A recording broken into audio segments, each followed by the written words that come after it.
દાહોદ શહેરની દાયકાઓ જૂની માંગણી આખરે પૂર્ણ થવાની કગાર પર છે। દેશની પ્રતિષ્ઠિત અને ઝડપી ટ્રેન તેજસ રાજધાની એક્સપ્રેસને હવે ટૂંક સમયમાં દાહોદ રેલવે સ્ટેશન પર સ્ટોપેજ મળશે।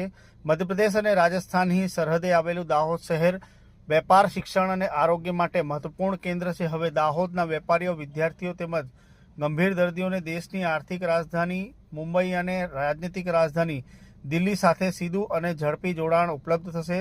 રેલવે બોર્ડ દાહોદ માટે સ્ટોપેજ મંજૂર કર્યો છે અને હવે આ ટ્રેન અંગેની સત્તાવાર જાહેરાતની આતુરતાની રાહ જોવાઈ રહી છે। ટ્રેન નંબર 12951 મુંબઈ સેન્ટ્રલ નવી દિલ્હી તેજસ રાજધાની એક્સપ્રેસ રાત્રે આશરે 11:30 વાગ્યાથી 11:45 વચ્ચે, જ્યારે ટ્રેન નંબર 12952 નવી દિલ્હી મુંબઈ રાજધાની એક્સપ્રેસ ટ્રેન રાત્રે 1:45 આસપાસ દાહોદ આવશે અને રોકાણ કરશે તેવી સંભાવના છે। દાહોદના સાંસદ જશવંતસિંહ ભાભોર દ્વારા રેલ મંત્રી અશ્વિની વૈષ્ણવ તેમજ રેલવે બોર્ડ સમક્ષ કરાયેલી સતત રજૂઆતો પરિણામલક્ષી સાબિત થઈ છે।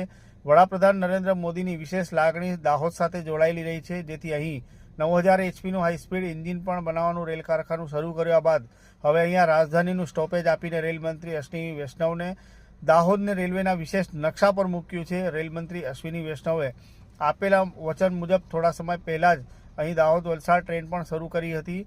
રેલવે મંત્રાલય દ્વારા જે રીતે દાહોદને મહત્વપૂર્ણ આપવામાં આવી રહ્યો છે તે ઇતિહાસમાં નોંધપાત્ર ઘટના બનશે અને ઉલ્લેખનીય છે કે સુરત, વડોદરા બાદ આ ટ્રેનનું ગુજરાતમાં ત્રીજું સ્ટોપેજ એટલે કે દાહોદમાં થશે।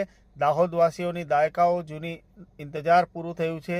શહેરના આંગણે હવે તેજસ રાજધાની એક્સપ્રેસ ટૂંક સમયમાં તેનું રોકાણ થશે અને તેનું વિધિવત રીતે સ્ટોપેજ આપવામાં આવશે તેવી સત્તાવાર રીતે જાહેરાત આગામી 24 થી 48 કલાકમાં રેલવે મંત્રાલય દ્વારા થઈ શકે।